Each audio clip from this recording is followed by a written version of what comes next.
সূচকের উত্থান পতনের মধ্যে এগুচ্ছে দেশের পুঁজিবাজার। ভালো কোম্পানির কদর বাড়ায় ফিরছেন বড় বিনিয়োগকারীরা। বিশেষজ্ঞরাও চলমান শেয়ার বাজার নিয়ে হচ্ছেন আশাবাদী। তবে টাস্কফোর্সের দেয়া সুপারিশ দ্রুত বাস্তবায়ন হলে বাজারের দাম আরও বাড়বে বলছে বিশ্লেষকরা। সানি আহমেদের প্রতিবেদন। টানা পতন কিংবা টানা উত্থান কোনোটি শেয়ার বাজারের জন্য সুখকর নয়। দর বাড়বে কমবে, হাউসগুলো থাকবে লেনদেনে ব্যস্ত, এমন চিত্রই দেখতে চান সকলে।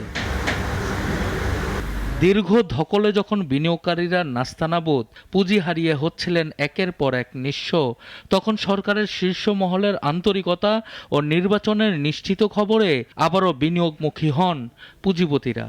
বাড়ে সূচক, বাড়ে লেনদেন, নতুন বিনিয়োগকারীরা পান মুনাফা, পুরাতনরা কমান লোকসানের বোঝা। গেল এক মাসে সূচক বেড়েছে 500 পয়েন্ট, দৈনিক লেনদেন 500 কোটি থেকে বেড়ে ছাড়িয়েছে 1000 কোটি টাকা। বাজার মূলধন গেল এক মাসে বেড়েছে 45,000 কোটি টাকা। যেভাবে বাজার এগুচ্ছে, চারিদিকে শুধু একটি প্রশ্ন, এই বাজার টিকবে তো? বেশ অনেক সময়ের পরে, অ্যাটলিস্ট এক বছর পরেও কিন্তু বাজারের একটা গতি এসেছে। অ্যান্ড সবচেয়ে ভালো জিনিস যেটা আমরা দেখতে পাচ্ছি যে বাজারে blue chip company, undervalued company, ভালো ভালো কোম্পানি, তাদেরই অ্যাকচুয়ালি প্রাইসটা বেড়েছে, তাদের মুনাফাগুলি বেড়েছে। সো আমি মনে করি যে এখন যে পিরিয়ডটা আছে এটা একটা খুব ভালো পিরিয়ড।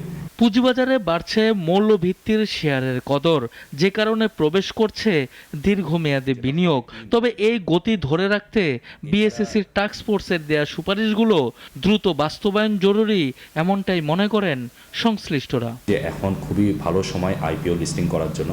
অলরেডি টাস্কফোর্স তাদের 3টা রেকমেন্ডেশন দিয়ে দিয়েছে বেশ কয়েক মাস আগেই বিসেককে।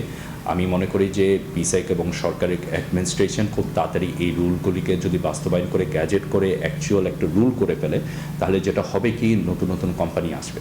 সামনে নির্বাচন, দেশ পরিচালনা করবে রাজনৈতিক দল, তাই প্রাতিষ্ঠানিক বিনিয়োগকারীরাও যার যার বিনিয়োগ পজিশন নিয়ে রয়েছেন সক্রিয়, এমনটাই মনে করছেন বিশেষজ্ঞরা।